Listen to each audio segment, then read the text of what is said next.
PhoneDog.com here. You don't need to see my face, you want to see the phone. We're going to take a look in this video at messaging on the T-Mobile G1, the HTC built Android phone.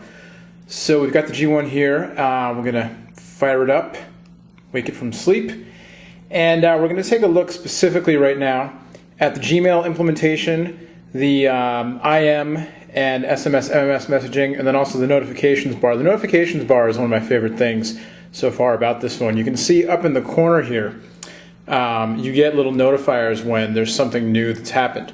And wherever, no matter what you're at, what app you're in, so far as I know, I think it works across all apps. Maybe not the camera, but everything else it seems like it does. When you see that, you just swipe down. And so I've got two new notifications. One is that I've got 9,000 unread emails, which that's not exactly accurate. It's attached to my Gmail account, and so it shows up as being all unread. I don't think I have that many. Who knows? Anyway, I use different email clients on different machines, so it's confusing. And then the other one is a new calendar notification that I'm supposed to go play tennis soon. So if we hit the calendar, it shows up, and it notified me 3 hours ahead of time, which I hadn't actually checked the phone when it went off at 3 hours ago. It was 1 p.m., so it went off about an hour ago. I didn't actually check that yet. So we'll dismiss that, and we'll go back, and now you can see I have new email. So I'll just hit the new email link, and it loads up my email. And this is synced to my Gmail account, so we'll look at something innocuous like an ad from a company that I am not endorsing. It's just easy to see.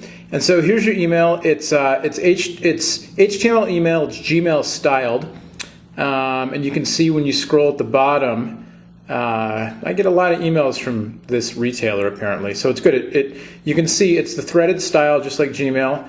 If I hit Show Pictures, it'll load up the picture that was associated, that was embedded in this email that it doesn't load automatically. And you can see the 3G is working. The image is loading up there. Incidentally, so far 3G speeds here where I am in the East Bay area of San Francisco have been good, although they've dropped just a little bit. I've had the phone for almost a week now, a little more than half a week. The first day that I had it when I was web browsing, I was really impressed with the speeds. I was actually in a slightly different part of town than where I usually am, so that might have been part of it. I don't know. But speeds still seem to be good. Only one dead zone I've noticed in the areas that I usually hang out in between home and office. But anyway, you can see here, you've got all the Gmail functions: reply, reply to all, forward, archive, labels, delete. If I hit labels, it'll give me my choice of all the different labels that I can attach. This all syncs up with Gmail via the cloud. You know, Google really wants you using their stuff. You have to have a Gmail account to use the G1, and it all gets synced online. So you can see pretty instant switching from portrait to widescreen mode. And there's my email again, and I can move around. And you can see here, you know, the display is really good. So now I have a new email. Again, the notification bar just came back up. Even when I'm in email, I can go to the new email notification, which is kind of funny. But I can just, instead of actually going to the notification to look at it, you can also just hit the clear button and it'll go away. I'll go back to my inbox here. Oh, I'm sorry, that's in my inbox. I'll hit the back key on the hardware key to go to my inbox. And there you go. Look at that. It's another piece of spam from Move On. Political orientations, whatever they are. Move On sends a lot of emails, man. Anyway, so there you go. There's a quick look at the inbox. And when you hit the menu key, the hardware menu button down there, you get your options. You can search your email just like in Gmail. So if I search for, what was I just looking at? Create. I'm typing. There is no virtual QWERTY board. It's all with the hardware board, which means that you can't do any of this stuff. Anything where you have to input text, you can't do from the portrait mode. You have to go widescreen to access the keyboard to enter things. And so there you go. Those are all my emails. that have crate and barrel, or crate barrel in there. So there you go. You can see there's actually one from a different advertiser, not crate barrel, that showed up with the keyword text. Hit back. There you go. So there's your Gmail implementation. You can also go, you can check out the IM clients here. We'll hit the IM. And there's support. I've already got this set up actually. There's support for AIM, Google Talk, Windows Live, and Yahoo Messenger. So we'll go to my AIM account.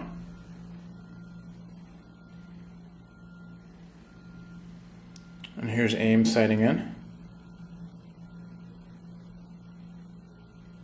The device also has Wi-Fi. I'm not connected to Wi-Fi right now. I'm doing this all over 3G. So you can see this negotiation is a little bit slower than it has been for me when I've used the AIM before. Not sure why.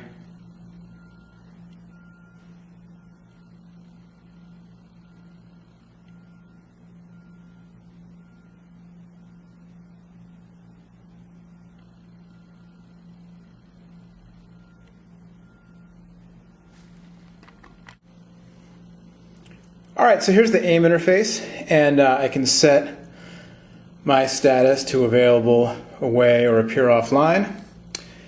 And I don't have any conversations active now, but I can open up my buddy list and go through here.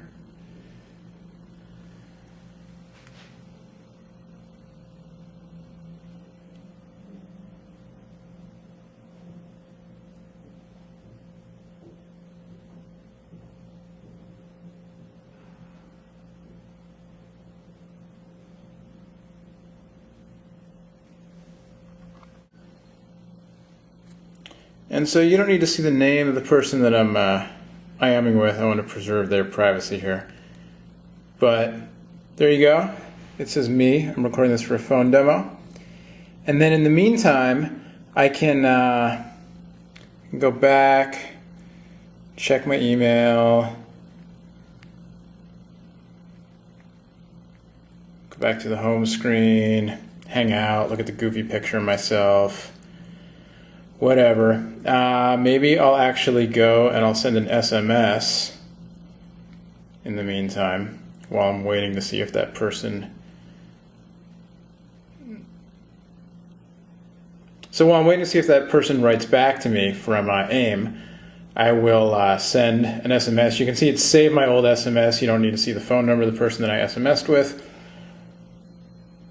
But I'll send a new SMS here.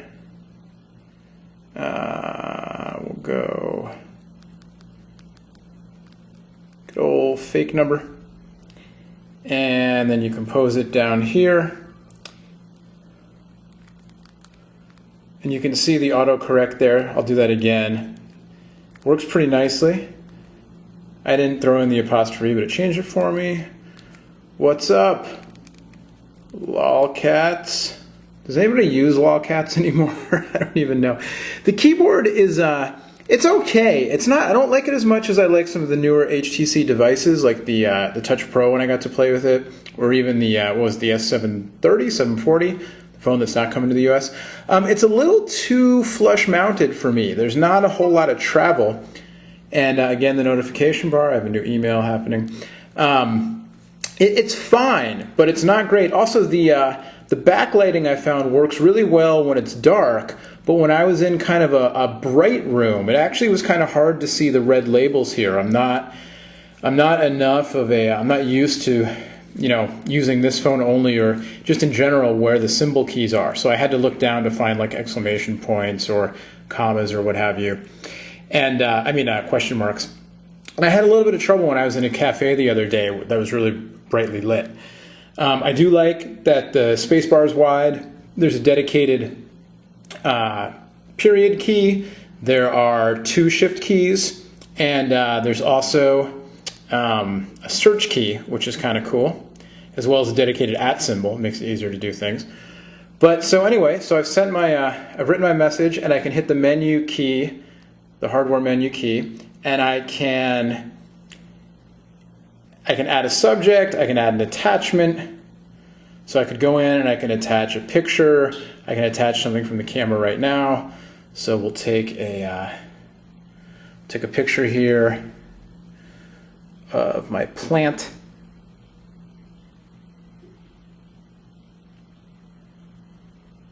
Little bit difficult, not that bad, but a little bit tricky to get to the capture buttons here behind the screen. So while it's open, it's not really hard, it just takes a little getting used to. So there we go. And I'm going to select this picture.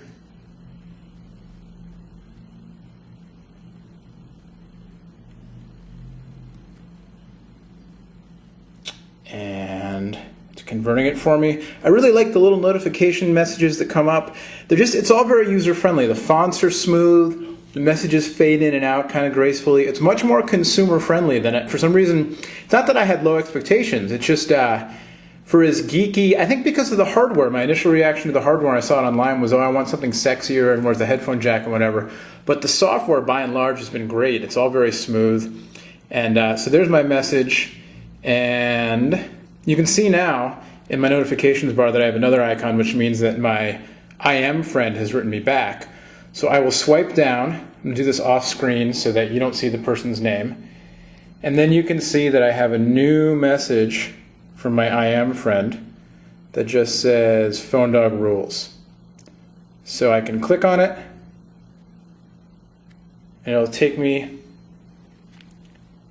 back to the AIM screen, which I'll cover half the screen there so you don't see it. But there you go. It works well. You can do some multitasking there. You can now I have one active conversation, as you can see. Close up my buddies. You can do some multitasking. You can, it's easy to compose emails, IMs, messages, all that kind of stuff. All work really quite well. Sign out all. And we'll go back to the home screen. And there you go. So that's a quick look at messaging on the T-Mobile G1, the HTC-built Google Android phone. Really works well, I think. I love the notification bars up on top. I just think it makes it really easy to, keep tabs on all of your different messages and notifications that are coming in. It'll blink when it senses a new Wi-Fi network. You saw the calendar notifications, all that kind of stuff. It handles embedded images well. It's the Gmail, threaded messaging for your email and for everything else. So, I sometimes, I use Gmail on my computer, but I use my Mac's mail client. I don't use the Gmail web interface very much because I don't like it that much, but it works well. And you can, of course, set all these things on the home screen, these shortcuts. So as you can see, you flip this little window shade thing up and down to get to the main applications menu. So if I wanted to add messaging to the home screen, I get to messaging, I click and hold, get a little haptic feedback there, and I didn't hold long enough. And now I've got it, and I can drag it and drop it. And there's my messaging, and once it's here, I can move it so it's over there, or I can click on it and take it down to the trash can, and now it's no longer a shortcut. So there you go, a brief look at messaging on the T-Mobile G1, the HTC-built Android phone. I don't need to be on camera because there's my shiny mug. It's Noah from PhoneDog.com. We'll have much, much more on the G1. Check us out on PhoneDog.com. Thanks for watching. Bye-bye.